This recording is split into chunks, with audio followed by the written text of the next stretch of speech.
All right. It's time to shift our focus to, in fact, the breaking development that we are tracking at this point of time. US President Joe Biden has announced the names of 19 individuals who will receive the prestigious Presidential Medal of Freedom, the nation's highest civilian honor. The awardees include former Secretary of State Hillary Clinton, fashion designer Ralph Lauren and football superstar Lionel Messi, and former Defense Secretary late Ashton Carter. The Presidential Medal of Freedom is awarded to individuals who have made significant contributions to the prosperity, values, or security of the United States, world peace, or other notable endeavors.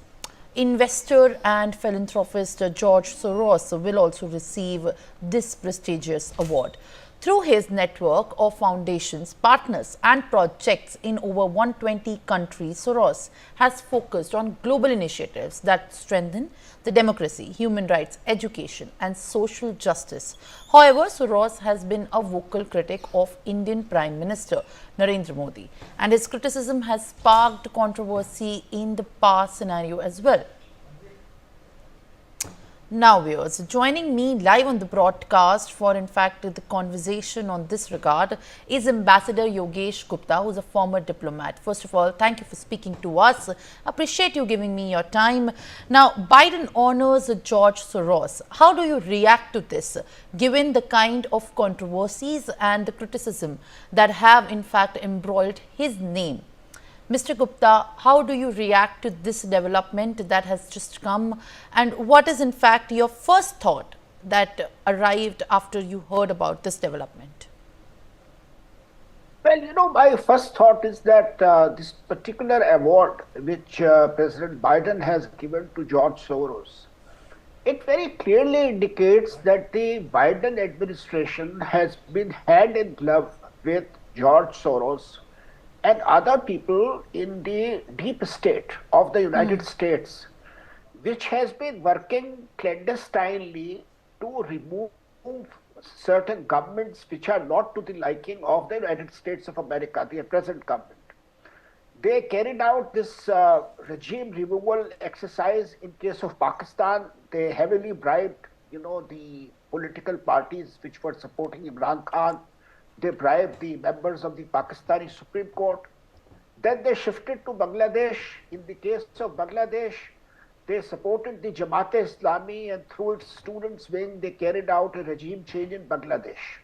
They threatened Sheikh Hasina that either you give the St. Martin Island to the United States for making a naval base.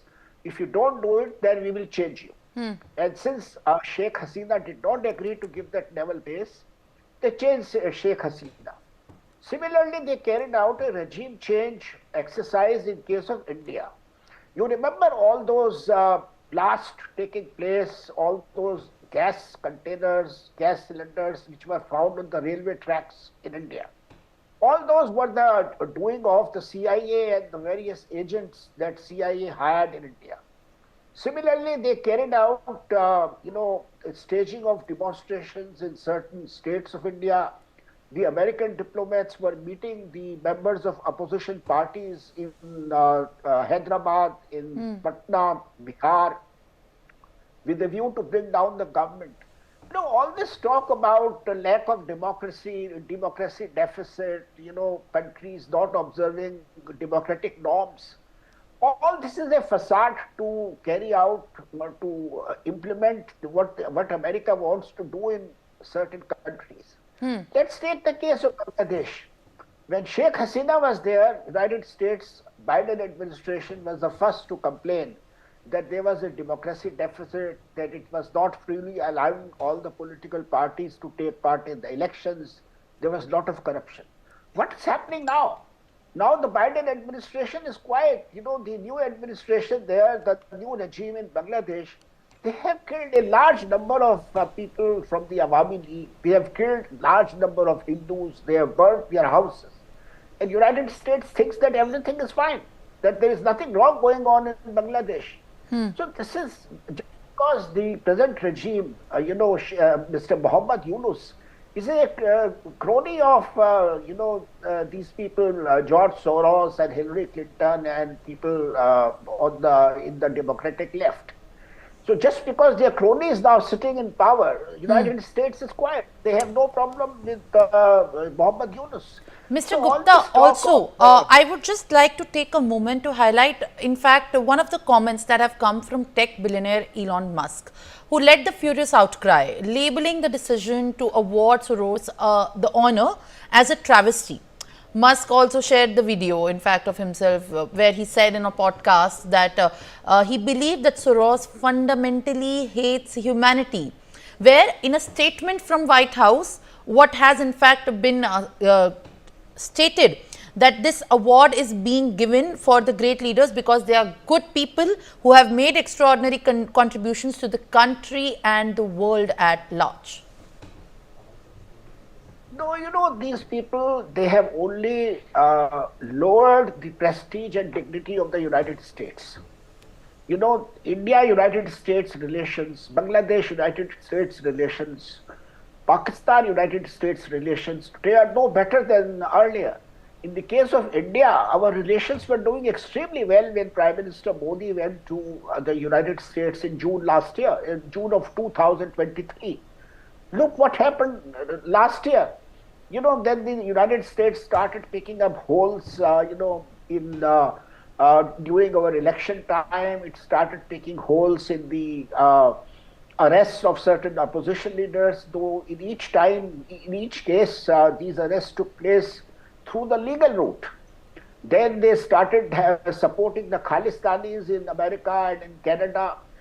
So one by one, they were taking actions to bring down the Modi government. And just because they were not happy with our Russia policy. They didn't want Prime Minister Modi to support Russia in any way. They wanted India to disassociate itself from Russia. So, these countries like the United States, the Biden administration, they are doing all these policies just because they are wanting to change the regimes, just because they are not happy with the policies of certain countries. They think that the countries like India must implement their policies, must follow their dictates.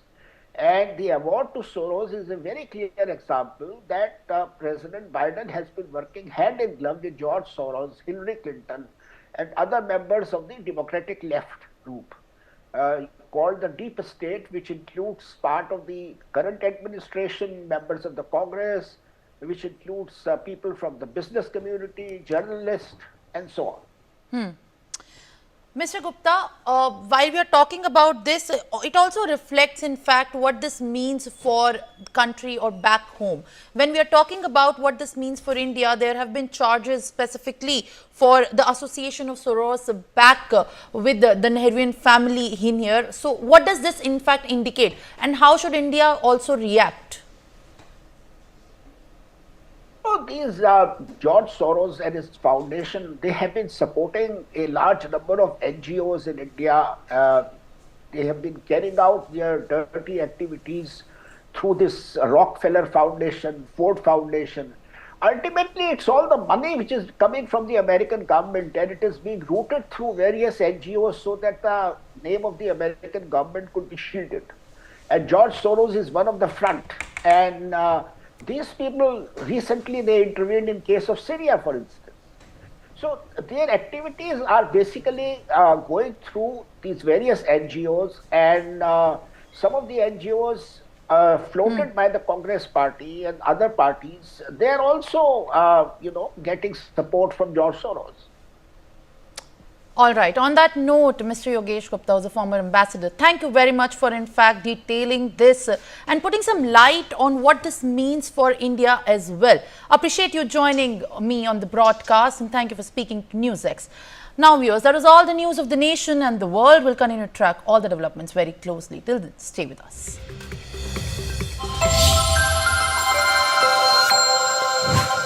कभी सोचा नहीं था कि मुझे भी ऐसी बीमारी हो सकती है।